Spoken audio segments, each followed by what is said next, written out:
Ola, bo día, benvidos a todos os que estades nas vosas casas conectados. Imos a facer ahora unha sesión con Mercedes Corbillón, Susana Pedreira, alrededor dun tema que eu creo que na biblioteca cada vez ten máis presencia, nas bibliotecas escolares, que é o tema da radio escolar na biblioteca. Dende fai 4 anos hai un proxecto da Consellería de Educación, da Asesoría de Bibliotecas Escolares, no cal xa están apuntados máis de 100 centros, realizando actividades pois moi innovadoras, eu creo que nos centros educativos, que están transformando moito o xeito de comunicarse o profesorado, co alumnado, e que ten unha gran repercusión no ámbito de fomento da lectura, dos clubs de lectura, e a dinamización das bibliotecas escolares, non? Este é un programa que está hoxe aínda, eu creo que medrando, cada vez son máis centros, como decía ao principio, e con moitas experiencias moi interesantes, non? Hoxe están connosco, faime moita ilusión esta sesión con Mercedes e con Susana. Nunca estivera cas dúas xuntas nunha mesma sesión, pero sí que en algún momento con Mercedes creo que fixemos moitas colaboracións moi fructíferas, moi boas ao longo destes anos, e con Susana tamén algunha pequena cousa fixemos, pero son dúas persoas que admiro moito por o traballo que están a facer dende a radio, dende a librería Cronopios tanto en Pontevedra como en Santiago, e que compartimos ademais moitas cousas, pero sobre todo o amor polos libros, pola lectura, pola literatura. Creo que temos aí unha canle común de achegamento entre nós, non? Susana Pedreira, empiezo por Susana, que está máis preto de min. Susana Pedreira é periodista pola Universidade de Santiago, traballa en Onda Cero, en Pontevedra, leva moitos programas de radio con moito éxito en Pontevedra, máis de un Pontevedra que xa leva máis de 10 anos. Xente viaxeira de Galicia, Un Alto no Camiño, que é un programa que se fai todos os veranos, que é un programa de ámbito nacional, 4 horas de emisión durante os fins de semana, e que coordina unha actividade que me parece a mí que é unhas xornadas que se fan en Pontevedra, que son Santo e Seña en Galicia, unhas xornadas necesarias que levan xa 2 anos, que son As mulleres que opinan son perigosas, e que é unha das promotoras, impulsoras e coordinadoras destas xornadas tan significativas no panorama de o pensamento, o debate, a muller nos medios de comunicación, na cultura, na opinión. Un pouco máis lonxe de min, pero non no corazón, está Mercedes Corbillón. Todos coñecedes a Mercedes, libreira destacada, moi destacada en Galicia, con unha librería Cronopios en Pontevedra, con unha longa trayectoria de máis de 10 anos, con moitas actividades, moitos autores, moitas presentacións, moitas máis cosas que comentaré agora. Dende o ano 2013 ten unha librería tamén en Santiago, que é Cronopios tamén. Por esta librería de Santiago pasaron casi moitísimos autores, porque en Santiago moitos autores veñen aí a facer rodas de prensa, etc. E despois pasan por la librería Cronopios. Mercedes, eu creo que en Galicia é difícil que atopar alguén que conversase con máis autores, pero aparte desto, Mercedes tamén ten moitas máis facetas que se vai inventando, ademais pouco a pouco vai reinventando novas facetas na súa vida. Ahora está con un proxecto editorial tamén bastante recente, que eu creo que se hai algún libro editado, despois nos pode contar. E tamén Mercedes, por exemplo, ha estado en xurados tan recoñecidos no mundo da literatura como o xurado do Premio Alfaguara, que é un dos premios literarios máis destacados que hai en España e en Latinoamérica, podíamos decir. Tamén no xurado dos Xerais, aquí en Galicia, no Torrente Ballester, etc. Eu creo que todos podedes seguir. Eu non son un seguidor estrito das redes, pero con algunha persoa así, como é o caso de Mercedes, son señora de provincias, creo que hai que seguir ese Instagram e ese Facebook, e tamén, pero sobre todo, sus artigos en Fugas da Voz de Galicia, eu creo que é un soplo de aire fresco para o Fugas e para os suplementos literarios, con esa mezcla de vida, literatura, ficción, que ela tamén entreteje. Moitas gracias ás dúas. Elas tamén van a contar, eu non quise adiantarme, un programa de literatura e libros que fixeron na radio maravilloso, que eu tive a sorte de poder escoitar moitas veces, e de ser pois un motivo de inspiración para algunhas das actividades que facía moitísimas gracias por estar hoxe aquí nas xornadas, estos encontros de bibliotecas escolares. Gracias a ti. Gracias a ti, Javier.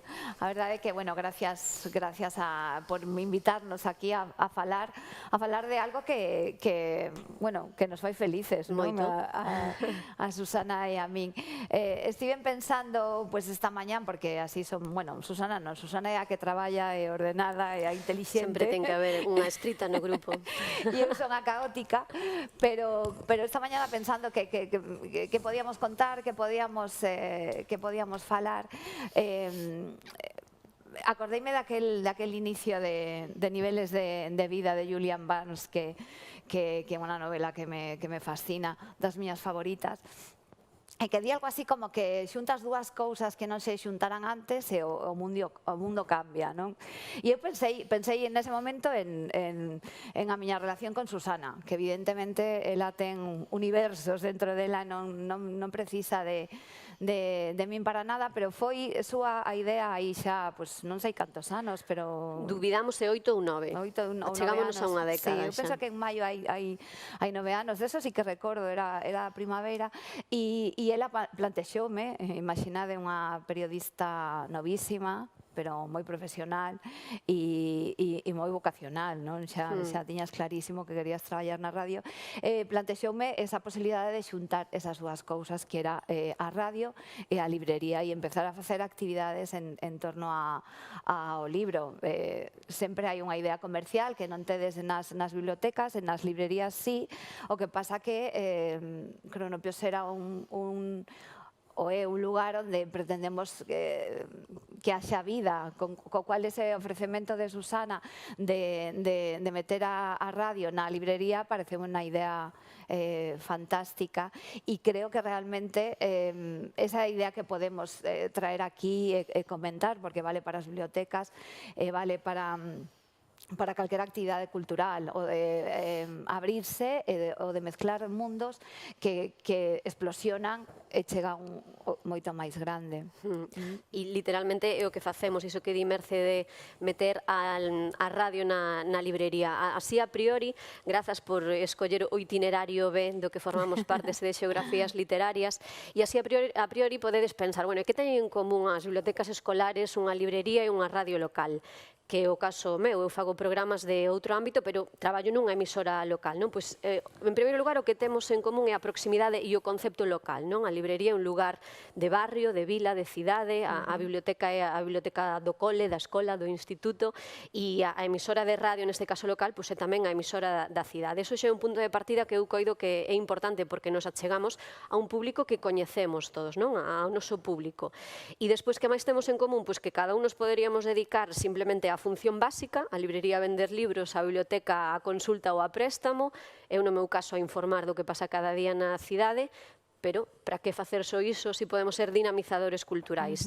E en canto nos fusionamos, conseguimos selo e ademais chegar a máis público. Nos desde a radio conseguimos captar público da librería, e a librería, fusionándose con nós, pois consigue captar público lector desde os nosos ointes, non? E ademais temos unha anécdota moi bonita con respecto a iso. E o que nos facemos de ocupar a librería, dicíamos que literal, nos levamos un pequeno set de radio, montámolo na librería, as compañeiras de Merce fannos espazo ali, e facemos desde ali un pequeno programa de radio no que os libros e o autor ou autora convidada pois é o auténtico protagonista, e iso ten unha dobre vida. Por unha banda, a do momento, non? A esa entrevista, esa conversa que mantemos e que chega ao público que está ali nese momento, e despois a vida que cobra na radio cando emitimos esa grabación. E agora xa cos podcast, pois a vida que cada un queira, porque os podcast están sempre aí.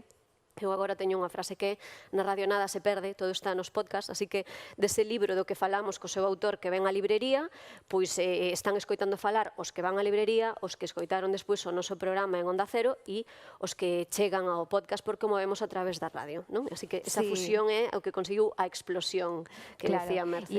E eso fixo momentos preciosos, ademais, claro, as librerías, como decía Susana, son lugares que están moi imbricados coa cidade, co espacio común, Susana e o seu equipo poñen o sonido para que chegue á rúa, co cual eso ten moito máis alcance que as persoas que a priori quererían entrar nunha librería, que supoño que eso tamén é a cuestión das bibliotecas, como facer que xente que non se atreven a entrar, pois o faga, non? E desta maneira tamén desacralizamos o espacio da librería e non obligamos tampouco a ninguén a que entre a comprar un libro, non? Pero sí achegamos aí a posibilidade de ler e a posibilidade, sobre todo, de disfrutar coa lectura. Nestes puntos que Susana traballou moi ben, fala da importancia da comunicación. Evidentemente, o ton con que queres chegar e con que queres contar algo importante, e a idea de facer dos libros algo placentero, de falar deles máis ou menos con rigor, pero máis con pasión e con naturalidade, que non como un templo onde ninguén pode entrar, salvo que este previamente destinado para elo, creo que é importante, non? Claro, todo iso son claves. 8, 9 anos despois non temos claro de comezar con isto. Eu algo sí que teño claro é que o éxito da iniciativa, desta fusión entre a radio e unha librería, está nunha boa parte no ton escollido, no caso de Merce, que é unha gran lectora desde hai moitos anos e que leo libros que podemos tildar como grande literatura, non? Que o mellor non son para todo o público, pero tamén lee outro tipo de literatura. No caso dela é moi importante para min, como xornalista que busca unha boa prescriptora ou unha voz experta que poida ser interesante na radio e chegar ao público, é importante ese ton, esa capacidade para contarnos de que vai un libro, pero tamén tirando das súas emocións, o que provocou nela, ou ríndonos durante o espazo radiofónico que temos. Ese ton co que chegamos ao público é moi importante. Vedes aí, por exemplo, outro dos puntos que salientamos, a lectura previa dos libros, non? Pasámolo ben, falando de libros, convidando os autores, sendo prescritoras de libros, pero co rigor e coa seriedade de recomendar libros que previamente lemos e que cremos neles, non? E por eso somos capaces de falar, no caso de Merce, con paixón deles. As entrevistas son clave, non? De que chegar ao público conversando con quen escribiu esa historia e, ademais, darlle a oportunidade de poder coñecer a ese autor que levamos ata a librería. E algo que conseguimos, comentábamos antes de comezar, aquí en Galicia, Santiago é a cidade por excelencia para que veñan os grandes autores a presentar os seus libros, non? Ou a facer encontros coa prensa. Conseguimos incluir Pontevedra nese circuito de xiras e unha librería pequena, como é Cronopios. E aparte que estamos falando de hai 9 anos, porque ahora as presentacións e as actividades nas librerías é algo moi habitual, pero naquel momento era moi novedosa, e claro, por ali pasaron por Pontevedra, é que pasou todo o mundo que nos poñemos. Sí, a ver, imos presumir. Aquí tedes a Domingo Villar, ademais, danos moita nostalgia ver estas fotos que compartimos con vos coa librería chea. Isto pasa, non? Crear unha librería viva. Quen pode pensar nestes tempos que unha librería se pode encher de público para escoitar unha conversa en torno a un libro nun programa de radio? Pois isto pasa en Cronopios. O público participa. Eu creo que é importante, Susana, tamén que nese momento, e creo que é importante cada vez que se idea ou que se perseña un proxecto, é importante ser ambicioso tamén, claro. Naquel momento, unha librería pequena, unha radio de provincia, de capital de provincia, e sin embargo, tivemos a intención de ir máis alá, e non nos quedamos cos límites que previamente se podían esperar para nós, e entón, pois, movímonos, intentámonos e conseguimos traer a todos os autores superventas por un lado e moi literarios por outro lado, non? O sea, igual podía vir Julia Navarro, Rosa Montero, ou vir tamén Belén Opegui ou Sergio del Molino ou outros, non? Entón, esa é unha maneira tamén de ir axudando a que o gusto se eduque, non? E ao mesmo tempo sempre facendo unha experiencia de prazer e de diversión. Non? E despois, pensando na radio como ferramenta para incentivar o gusto lector, hai moitas cousas que tamén son importantes. Por exemplo, a música que escollemos, a selección de fragmentos que compartimos dentro deses libros. Fomos tamén medrando no camiño, non? Sí, Vendo claro. que había cousas que podían ir enriquecendo os espazos, porque por unha banda temos ese espazo no que literalmente invadimos a librería, imos cun pequeno set de radio, convidamos os autores e ali facemos a entrevista previa á tradicional sinatura de libros, pero despois temos semanalmente un espazo no que Mercedes, como libreira, como voz experta, como prescriptora, ven á radio e temos un espazo semanal no que ela nos recomenda diferentes lecturas.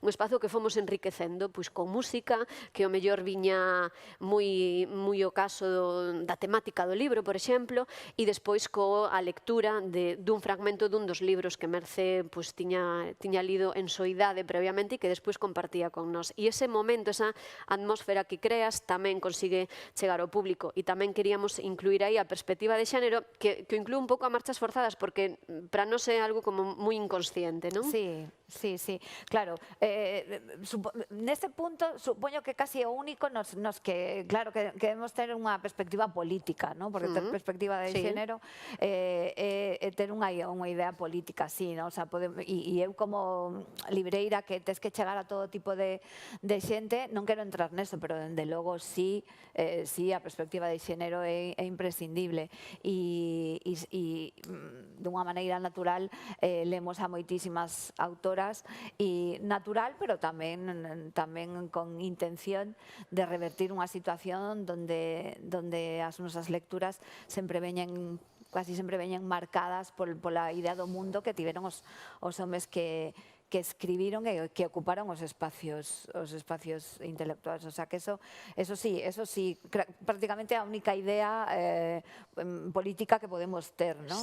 Sí, e incluo aí porque penso que ten que ser algo a ter en conta se plantexa crear un espazo radiofónico. É verdade que, como decía, penso que no noso caso ven dunha forma moi natural, pero se non ven natural, debería estar incluído e contemplalo para equilibrar as autoras e os autores que descubrimos a quen nos escoita e tamén pois as historias, non? As historias que recomendamos ler, historias con perspectiva de xénero e con temáticas que nos leven a elo. E tamén xuntas fomos descubrindo no camiño, creo que ainda comentábamos na sección desta semana ou da anterior, que nesta casi década que compartimos radio e librerías, hai un avance tamén nisto da perspectiva de xénero nas propias editoriais, non? Moitas autoras que non se traducían, que non podíamos ler en galego ou en castelán, agora podemos facelo. Sí, eso, creo que hai un cambio radical nos últimos anos.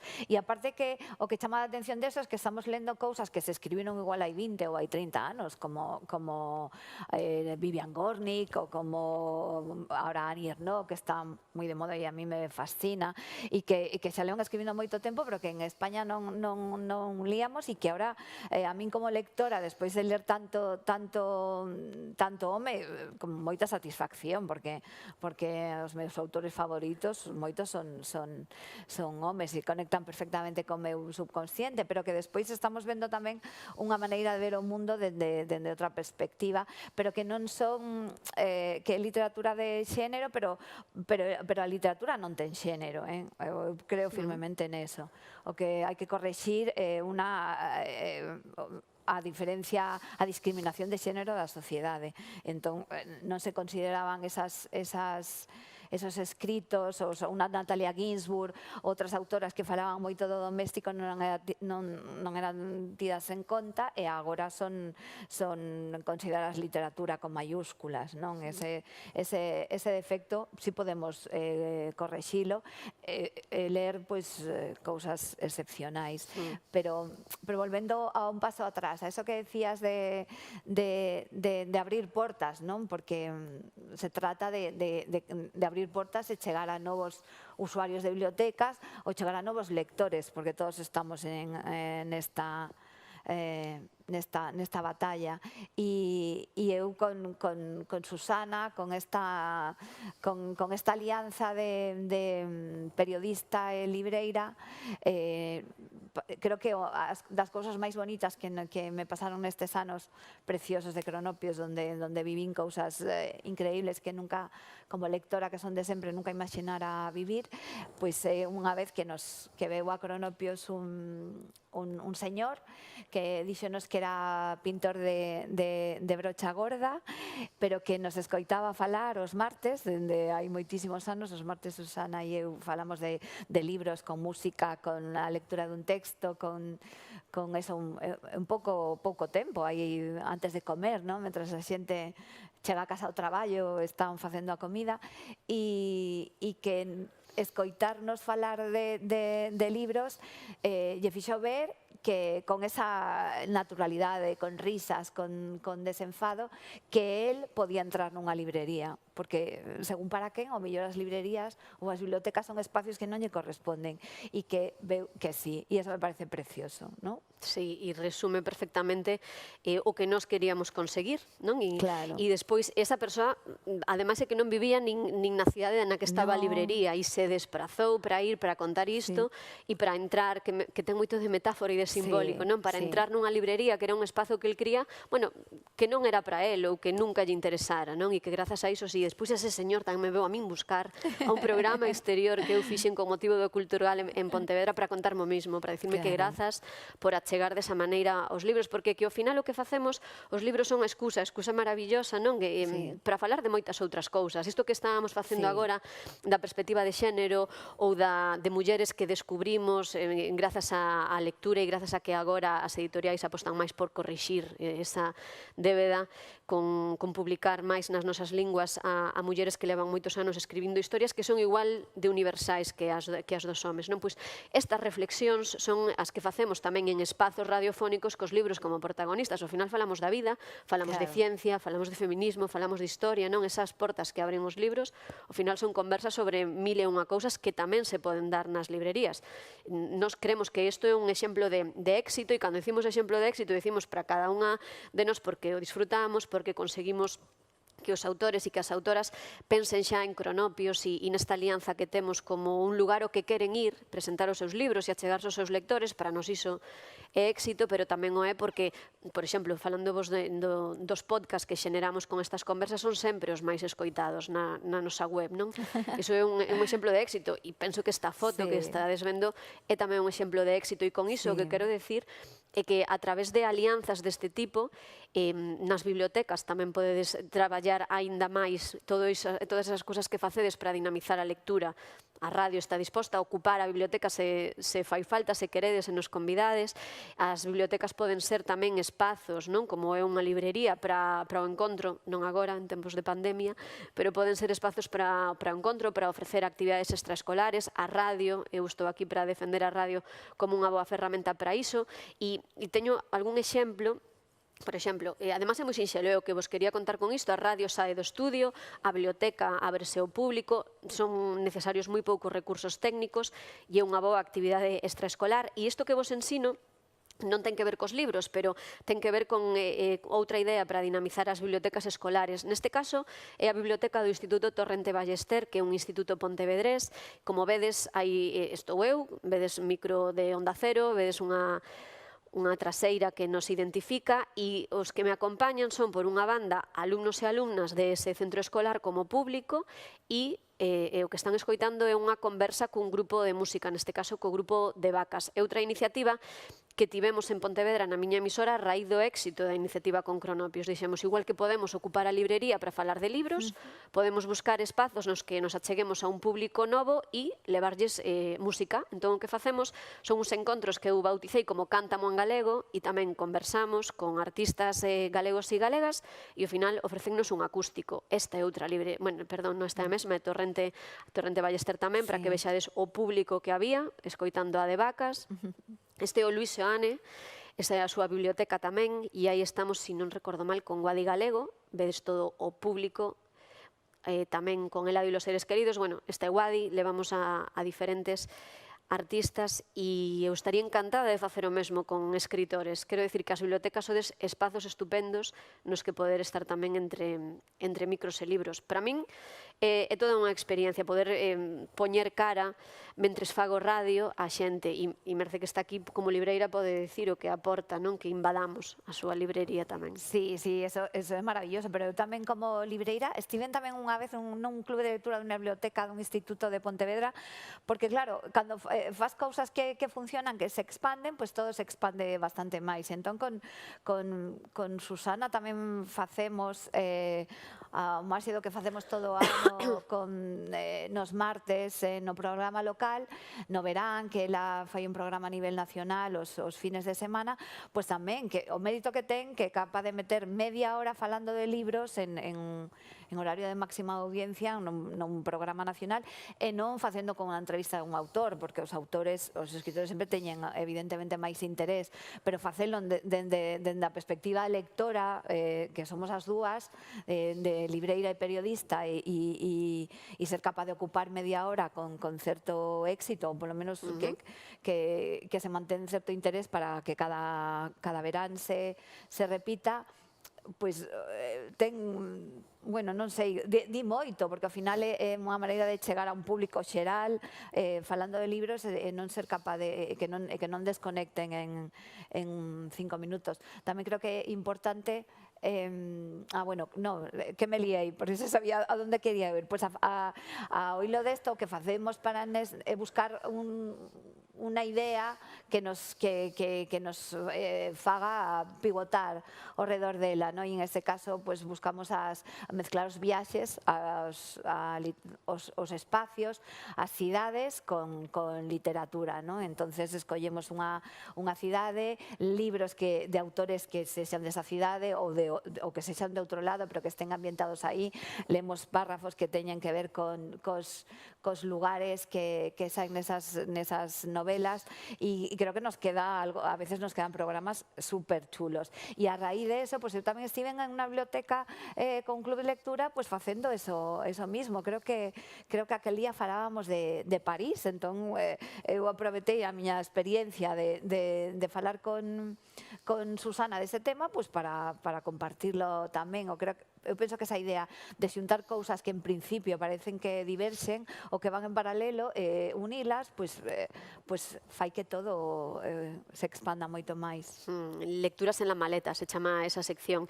E ao fío do que contas é outra cousa que me gustaría reivindicar é a necesidade de perder complexos. Por exemplo, falando de radio, que dicíamos ao inicio, parece que a nosa esencia, sobre todo a nivel local, é ofrecer información. Sí, de acordo, podemos ofrecer información, ofrecemos información, o meu programa local comeza todos os días cunha primeira media hora na que contamos todo o que acontece na cidade, o máis importante e o menos relevante, pero que son cousas dese día, pero hai que perder complexos. Eu tomei a decisión de que semanalmente ia dedicar 15-20 minutos a falar de libros.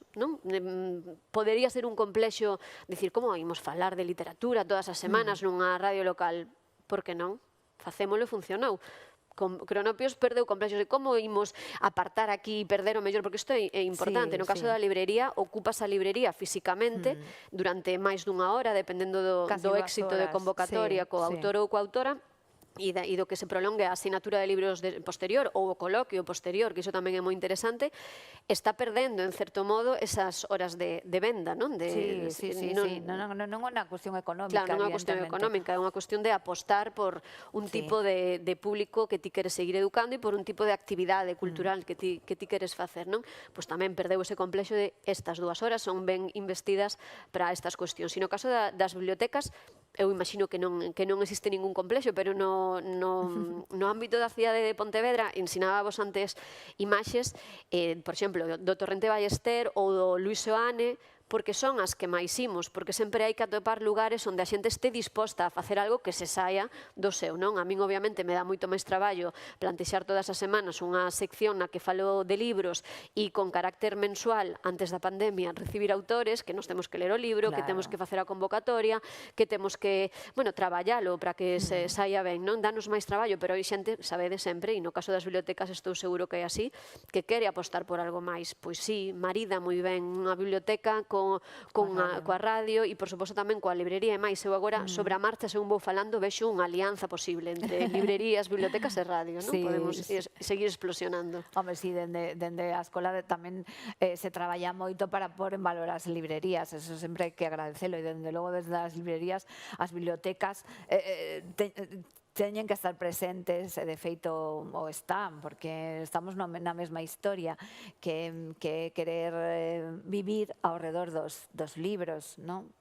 Sí. De feito, unha actividade que se fai ahora moito nos centros educativos en Galicia, que se fai moitas veces ao final de curso, levar os alumnos ás librerías, a ter un encontro co libreiro, a que lle expliquen un pouco como é a dinámica dunha librería, que a veces eles non coñecen, e a que despois sexan eles mesmos os que elixen os libros que van a formar parte da biblioteca. Ah, que chulo, non É sabía. unha actividade que se está facendo moito en Galicia, na Coruña, hai moitos centros que fan esa actividade, e son os rapaces cos que elixen eles os libros que van a formar parte, non durante todo o ano, pero ao final de curso, para que eles tamén opinen un pouco de que libros teñen que formar parte. E outra actividade que eu penso que esta xa... A visita ás librerías eu creo que é máis recente, bueno, xa leva anos facéndose, pero que tamén é moi importante para os alumnos esas visitas ás radios, non? Pero vos facedes unha cousa que a mí me parece interesante, porque, bueno, está moi ben romper os muros da aula, do centro e sair, non? Ir á biblioteca, ir á radio, pero tamén é moi interesante que o libreiro rompa os muros da librería e vai ao centro e á radio, que se poda facer no mesmo, non? Non sei como vedes este doble camiño, non? Si, niso foi nalgo no que me empeñei. Eu levo 11 anos en Onda Cero en Pontevedra, e ali dase unha circunstancia que eu sentía que nos tiñamos que diferenciar para atopar o noso espazo con respecto a outros medios de ali. E eu apostei por diferenciarnos a través da dinamización cultural, non soamente ser radio que informa, senón ser como un axente cultural, modestamente falando, que crea os seus propios espazos, non? Entón, crear o noso propio espazo nesta alianza coa librería, é dicir, non solamente estamos, senón que creamos, non facemos algo novo. Entre as dúas, pois convocamos a xente, a ointes e a lectores para que vayan a unha librería a escoitar pois ao seu autor ou autora, non solamente para que sintonicen a radio, senón que veñan ali onde a radio se foi instalar. E no caso das bibliotecas pasounos o mesmo, porque isto que vos ensino, levando a artistas galegos, sempre o facemos en horario de tarde, polo tanto non hai clase, non sempre. Ao mellor nalgún centro sí que coincidiu que o fixemos o remate da clase esa tarde tiñan, pero tamén a característica é que o fixemos en centros que estaban dispostos a abrir esa biblioteca escolar a que viñese público de fora. Polo tanto, maioritariamente é público do centro escolar, do Luís Soane ou do Torrente Ballester, que era outro dos exemplos que vos poñía aquí, pero tamén a posibilidade era que viñese público de fora, e de feito no caso tanto de Vacas como de Guadi Galego sí que veo o público deles, non? Que despois querían, pois no caso de Guadi, asinar o seu disco, que o acaba de presentar. Entón penso que sí, que hai que romper eses muros, non? A nosos da radio fixemos esta aposta por queremos diferenciarnos nunha cidade na que queremos que nos escoiten máis, e apostamos por sair para que nos vexan e ubicarnos en lugares onde creemos que ademais podemos aportar algo, non? Educar público lector, educar público que escoite música en galego, por exemplo, ao fío disto, e claro, necesitamos que as librerías aposten por abrir as súas portas e deixarnos entrar, e as bibliotecas que vexan na radio tamén unha ferramenta para dinamizar a lectura. Por iso, a min, en canto me propuxeron a opción de estar hoxe aquí, nin o dubidei, que vexades na radio unha ferramenta me parece importante, máis agora nestes tempos nos que a radio non é só a que se escoita en directo e se sintoniza no momento en que comeza un programa. A radio agora é o podcast, e eu penso que tedes 1000 posibilidades a través da radio como ferramenta e podcast para dar a coñecer o que facedes nas vosas bibliotecas, e para que sexa unha ferramenta máis para seguir dinamizando a lectura, que entendo que é o que buscades. Sí, e despois, claro, nos cando facemos isto, claro, empezamos así, intentamos ser ambiciosas e o fomos e conseguimos cousas que nunca pensáramos co nivel da xente que aceptou a nosa invitación. Ao principio foi máis difícil, pero despois a verdade é que Susana é tan gran entrevistadora, e isto non é peloteo, pero xuro vos que eu escoiteille decir a dúas personas, a Julia Navarro e a Rosa Montero, que era a mellor entrevista entrevista que lle fixeran en toda a promoción. Que fuerte eso. E estou falando de mulleres que pasaran por todas as cidades de España facendo de promoción, co cual eso tivo que ver moito en que despois xa todo o mundo quixera facer ese recorrido, esa estancia en Cronopios. Tamén ten que ver despois con un modo de recibir, de ser anfitrión, de atalantar aos invitados, aos autores, pero tamén atalantar ao público, porque ao final o que ten tamén os nosos actos, os nosos espacios, é que está todo moi xunto, xa o vedes nas fotos, non hai apenas mezcla entre, non hai un escenario e abaixo o público, sino que está todo moi unido, entón tamén se xenera un ambiente, unha calidez e unha corriente que creo que a parte emocional tamén é super importante na lectura e en facer redes de lectura, pero despois tamén, claro, tamén buscamos a maneira de chegar a públicos diferentes, porque detrás dun libro hai 1000 posibilidades, entón tamén a veces moitas veces temos dúbidas atindamente pasar a Javier de decir este evento vai funcionar ou non vai funcionar, pois é que non sabemos, pero mellor tamén temos periodistas ou como Fernando Ónega, por exemplo, ou un científico físico, José Edelstein, e tuvimos moita xente. Físico teórico, e estivo chea a librería. Sí, un libro que falaba de Einstein e de a teoría das cordas, que non sei como fiches esa entrevista. Eu tampouco. O libro era moi didáctico, aproveitamos para recomendalo. Claro, pero a librería estaba chea, o sea, que vas variando de temas e además chegas a público diferente, porque e aquí é distinto. que non me din conta, pero aquí seguramente alguén se asombrou cando pasei un cociñeiro. Tivemos a Pepe Solla, que sabedes que ata nos cociñou uns ovos, non sei se os percibides na foto. Así que, ainda que sexa como moi sinxelo dicir isto, penso que unha das claves é non ter complexos e estar dispostos a romper os muros, desacralizar era o termo que ti empregabas, non?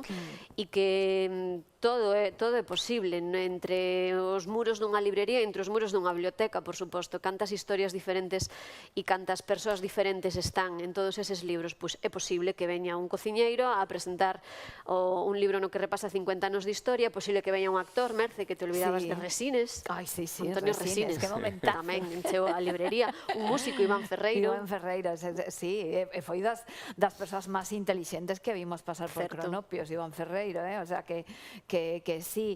E claro, todo isto son invitaciones a xente para chegarse aos libros que teñen contenidos de todo tipo. É certo que para min as bibliotecas son lugares sagrados, son templos, é certo. Un respeto, sí. Pero nos templos queremos que entren fieles, non? O sea que para buscar a maneira de que entren fieles, pois hai que mezclarse e hai que abrirse, supoño, non? Sí, eu penso que ademais o concepto da biblioteca, bueno, que en Galicia eu creo que somos moi afortunados con a situación das bibliotecas escolares dende fai moito tempo, pero que creo que son centros que xa están bastante desacralizados hoxe en día, non? Que xa se perderon ese respeto. A mí me gustou moito a anécdota que contaste, me parece maravillosa, desa persoa que se acerca a un espacio que creo que non era para él, pois que non era para él, non? E entón eu creo que tamén se está conseguindo con esta simbiosis que va un científico, un músico, un cociñeiro, pois é dar paso a todo tipo que ademais para a radio ten moita potencia. Penso moito nos centros escolares, non? As entrevistas que moitas veces podes facer con un programa de radio, incluso coa comunidade escolar, porque a veces hai pais que ti non sabes que ese pai a mellor é un xeñeiro que te pode falar de algún tema que ti non contabas con él, ou un científico, ou un agricultor que está traballando con unha técnica nova, etc. Entón é un pouco abrir o panorama, non? Abrir a diversidade co que faz ti moito tamén na radio, non? Sí, e permite a participación. Isto que decía Mercedes, estamos todos moi mesturados, claro, algo que agora non podemos facer, por iso temos as presentacións paradas, porque esta é a situación que se dá, non? Pero penso que tamén é importante iso, que se crea un espazo no que que todo é de ti a ti, non? Estamos todos ao mesmo nivel e todos con un micro que podemos empregar, non? Estamos conversando, neste caso eu, que teño sorte de que podo entrevistar a ese autor que está aí, pero ti sabes que estás aí no público e que despois vas conversar con ele exactamente igual, de ti a ti. Créase un espazo no que todos somos iguais e cada un estamos ali para aprender do outro, que ao final esos son os libros. De unha forma moi natural e inconsciente, sin pretensión, porque todo isto conseguido non estaba nos nosos plans, non? Todo isto foi como fluindo, sí. Sí, foi pasando e ademais fomos aprendendo pero funcionou moi ben desde o principio. Entón foi como empezas a correr e vas aí sumando cousas nesa carreira, pero non paras nunca, sin que chegue a parar. Pero sí, eu creo que temos sorte nas bibliotecas e nas librerías, na radio non tanto porque tedes que dedicaros a política tamén e a outras cousas e aos sucesos e a outras cousas máis desagradables, pero penso que o público das bibliotecas, que pode ser o mesmo que o das librerías, está, que no vosso caso son escolares, entón estamos falando de cousas diferentes, pero bueno, xa xeralizando un pouco, está no seu lado máis amable da vida, entón que tamén é fácil disfrutar máis desa parte, porque esa mesma persona noutro escenario, cando vai ao abogado a divorciarse, igual non é tan simpático, pero cando está na librería ou na biblioteca, está sacando a súa mellor parte, o seu lado máis amable. E entón, estos encontros, que tamén poden ser nas bibliotecas escolares, si se abren, si se rompen os muros, se pode entrar xente de fora, o que ti dis, que pode ser un libreiro, pero pode ser un pai dando unha charla de outra cousa, sempre hai... Bueno, intentar ser vivos, claro. E unha das claves, insisto, é tamén a seriedade, parece un pouco incongruente, non? O que dicimos de o ben que o pasábamos, este ambiente coloquial, tal, de ti a ti que se crea, pero todo iso se crea e é posible e estamos no circuito de promoción de todas as editoriais e dos grandes autores que contan con nós, contan con Pontevedra, unha cidade pequena que non é Santiago, non é Vigo, que é como a referencia, non? Para vir de xira a presentar os libros, porque hai unha seriedade detrás, non? Hai unha lectura previa dos libros, hai unha anfitrioa perfecta, como neste caso a librería Imerce, hai unha entrevista preparada coa lectura previa. Insisto moito nisto e o mellor o público que agora mesmo está escoitando, que sodes, imagino, maioritariamente bibliotecarias e bibliotecarios, vos sorprende que insista nisto, pero que no mundo dos medios de comunicación non é habitual, en parte pola precariedade de moitos dos profesionais dos medios, non? Que o mellor te dedicas ao xornalismo cultural e nunha mesma semana tes que facer 3, 4 entrevistas de libros.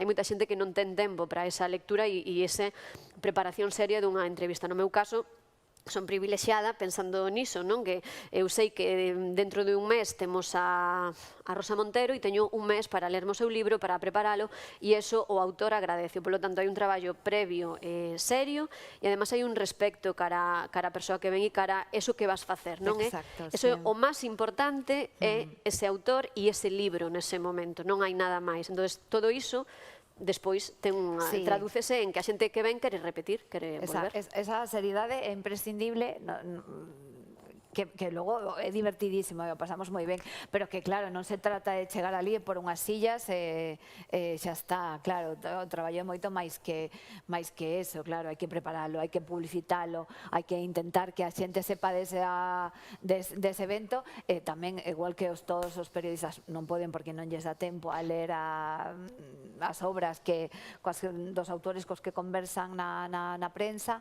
na radio ou na prensa escrita, pois os libreiros tampouco sempre que fan cousas reciben os autores coñecendo a súa obra, e dende logo tanto Susana como a min sempre que recibimos a alguén intentamos, bueno, ela sempre e eu case sempre. No, sempre. En 8 ou 9 anos ningún dos autores que veu foi recibido sen ter o seu libro lido. Insisto, que isto vos pode parecer a vos unha obviedade, non é sempre así.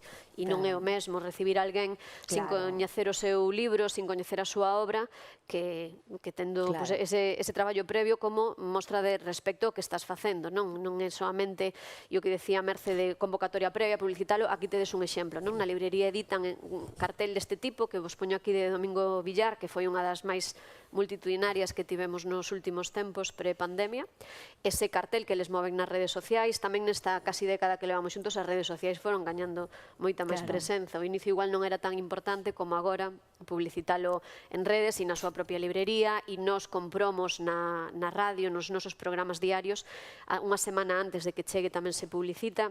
Quero decir hai un traballo que previo. pode sair mal, o sea, pode ser un desastre. A ver, imos dicilo, en 9 anos hai veces que estemos sós, o mellor na librería. Lo que pasa que incluso estando sós, porque ás veces, bueno, porque tamén cando facemos moitas cousas, é certo que o público tamén se acostuma e quere que as fagas, pero que o mellor despois non acaba acudindo, porque é certo que ahora as cidades teñen unha oferta cultural inmensa e entón se multiplican as opcións. Pero cando os autores son recibidos, porque ser anfitrión non é só ser amable e ir a cenar logo a un sitio bonito, que tamén, senón respetar o que faz, co cual cando recibes sabendo de quen é o que fai, coa súa obra lida, con ese respecto, aunque non funcione, eles saben que funciona no sentido máis íntimo, porque eles saben do traballo que hai detrás, non? Entón, nunca é un fracaso, non? Non. E eu sei que as bibliotecas escolares apostades moitísimo tamén por levar os autores, sobre todo de infantil e de xuvenil, non? Para que estén en contacto cos seus lectores e coas súas lectoras, e estou segura de que se dan clubs de lectura e conversas maravillosas, e estou segura tamén que é unha mágoa que non estén recollidas nun podcast, por exemplo, que a radio pode ser lectora, non? Como dicíamos neste inicio, e creo que debedes valorar a radio como unha ferramenta máis para todo ese traballo que facedes, para que ese traballo que facedes aí no momento, que é o importante, non? Dinamizar a lectura entre os usuarios habituais da vosa biblioteca, pero para que ese traballo non quede de aí, porque mesturándose, por exemplo, coa radio, pode chegar a máis público, non? E ademais que agora o tedes moi fácil, porque o podcast é algo que escoita moita xente, incluso xente que non é ointe habitual de radio diaria, sí que é usuaria dos podcasts. E estou segura que hai moitísimas cousas que poder contar desde as bibliotecas para que cheguen aos vosos usuarios ou aos que non son usuarios asiduos dese centro, para que cheguen a selo e para que tamén escoiten as súas familias, non? Os pais, as nais son potenciais lectores tamén, e desde as bibliotecas escolares podedes educar público de lector adulto. Por suposto, sei que o facedes e que a radio pode ser unha boa ferramenta. E a mí me parece, ademais, falabades unha cousa que é o tema da planificación, todo o que hai detrás de un programa de radio, dun programa de cando facedes o programa xuntos. É moi importante que os rapaces saiban como se planifica todo, e despois unha cousa fundamental do tema da radio, que o traballo da lingua oral, que moitas veces no noso sistema educativo está tan deixado da man, non? Que está tan esquecido, e como se demostra que despois no futuro é tan importante manexear os discursos orais, eu creo que a radio ofrece unhas potencialidades para traballar, sea a través da lectura, lectura en voz alta, pero tamén para traballar e preparar unha entrevista presentada. A radio conversa. Algo que, porque nós temos o sistema moi adaptado ao sistema escrito, as probas escritas, todo moi escrito, entonces a radio te abre unha serie de posibilidades que eu creo que é extraordinaria, non? E aparte me reía porque escoitando é irresistible, vamos, que escoitan todas as bibliotecarias. Pon unha radio na tua biblioteca. Exacto, querendo levar a radio ás súas bibliotecas. Sí, por iso que di Javier, é certo, a radio final é sobre todo esta radio pensada para falar de libros e conversa, non deixa de ser máis que unha conversa.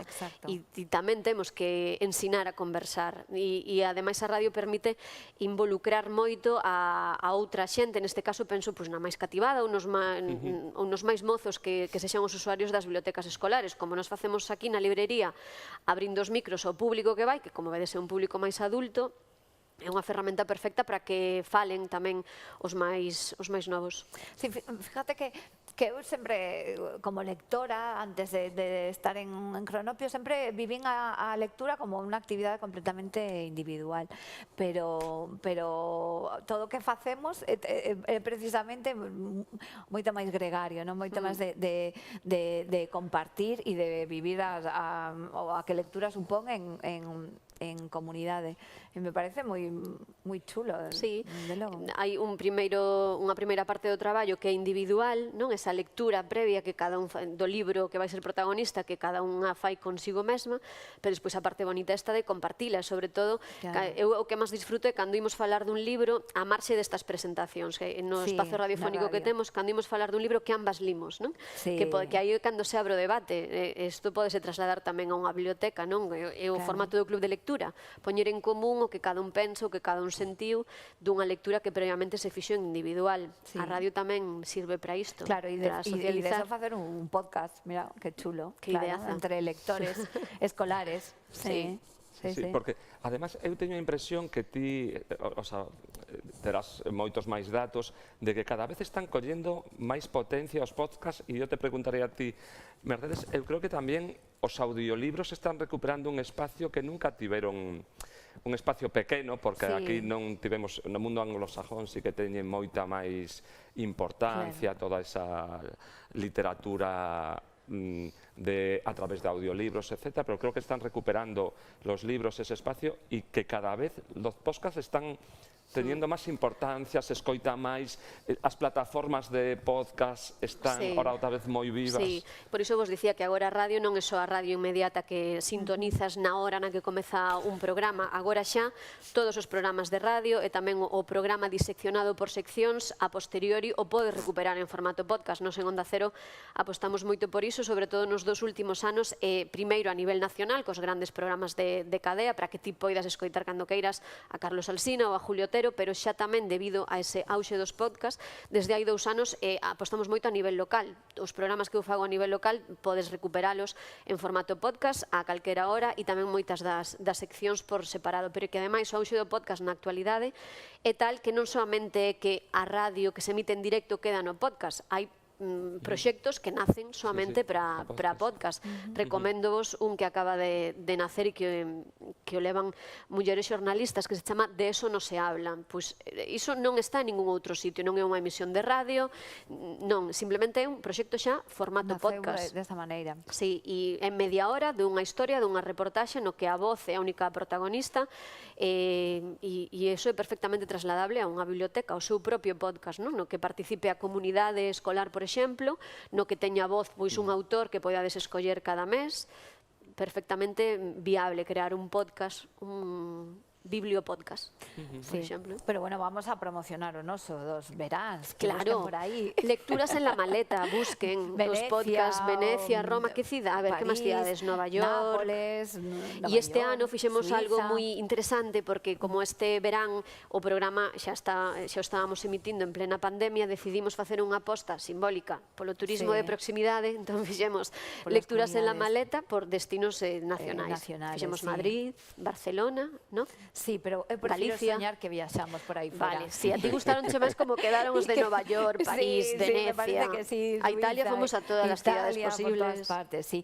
Pero sí é certo, Javier, que ahora saen os audiolibros. O que pasa que os libros en papel funcionan de outra maneira. sí, estou Eso de sí, acordo. eu descarguei, creo que era Crimen e Castigo, en audiolibro, para poder, porque Unha o tiñamos viaxe. nunha club de lectura, era unha relectura aí uns anos, e para poder seguir lendo mentras planchaba e cousas así, pero bueno, nese caso comigo non funcionou porque non me gustaba a voz, porque claro, un cando lee se está recreando tamén a súa voz na súa propia imaginación, pero logo tamén é certo que eu con Susana nos programas de radio, da igual os dos martes que os do verán de lecturas en la maleta, sempre lemos algún pedaciño dos libros que escollo para o programa mentras Susana escolla música e creo que funcionan fenomenal, ¿no? Pero porque hai conversa. Claro, pero que despois... Dice ese fragmento de lectura, Claro, sí. quero decir que despois o que escoita pois invita moito a abrir ese libro, me dá a sensación, ¿no? Sí, pero porque é unha selección concreta, seguramente dun momento algo potente para do ti como libro, lectora sí. previa e moi breve. É verdade que un audiolibro e Crimen e Castigo, como Conmigo no Podes estar un funcionou, mes escoitando. Hai proxectos nos centros educativos donde a biblioteca xoga o papel de coordinador deste proxecto, que son proxectos alrededor da volta al mundo, non? E hai Sí. algún que estou pensando de algún instituto aquí preto que eu asistín da volta al mundo en 80 libros, que era proxectos moi potentes, porque a mí o que facedes vos me parece maravilloso o tema de cidades, libros... Creo que funciona fenomenal. Sí, porque creo que é moi interesante para... A experiencia de viaxar, coa experiencia de ler, coa música do lugar, entonces creo que algunos nos quedaron super chulos, creo que xa 29 destinos fixemos. Sí, ai non botar as contas, uns cantos, podedes buscar os podcast. E penso que xa temos que ir rematando, non? Pero eu quero me despedir con esa imaxe en concreto para que pensedes nesa posible alianza entre a radio e as bibliotecas. Bueno, pois, Mercedes, non sei se queres tamén. No, quero dar as gracias por invitarnos a falar e a contar o que, bueno, no meu caso, o que máis me apasiona facer, que é falar de libros e de vida en torno aos libros. Pois nada, moitísimas gracias. Creo que quedaron moitas ideas polo camino que teñen que sementar nos centros. Susana abriu as portas da radio para visitar calquera centro da súa zona, sobre todo aí da Pontevedra, pero bueno, nas outras cidades seguro que hai algunha emisora que tamén se pode prestar a isto. A librería Cronopios tamén en Pontevedra e Santiago, todas esas cousas que decía de visitar as librerías, cos rapaces visitar as librerías. E os libreiros. E os libreiros tamén nos centros educativos, porque os libreiros teñen non só o coñecemento do libro que podes mercar, sino da historia do libro, do autor. Poden contar moitas cousas e do que lle gusta a xente. Do que lle gusta e do proceso de que tener unha librería. Susana comentou unha cousa que me parece moi interesante, que a radio, ademais, é un medio sinxelo de traballar na aula, non exixe moitas complicacións e ten moitas posibilidades de realización nos centros educativos e a posibilidade de guardar esos arquivos que permanezan aí para utilizarse en moitas máis ocasións. Así que, bueno, ha sido un placer, de verdade. Igualmente, gracias por convidarnos e gracias por seguirnos. Hala.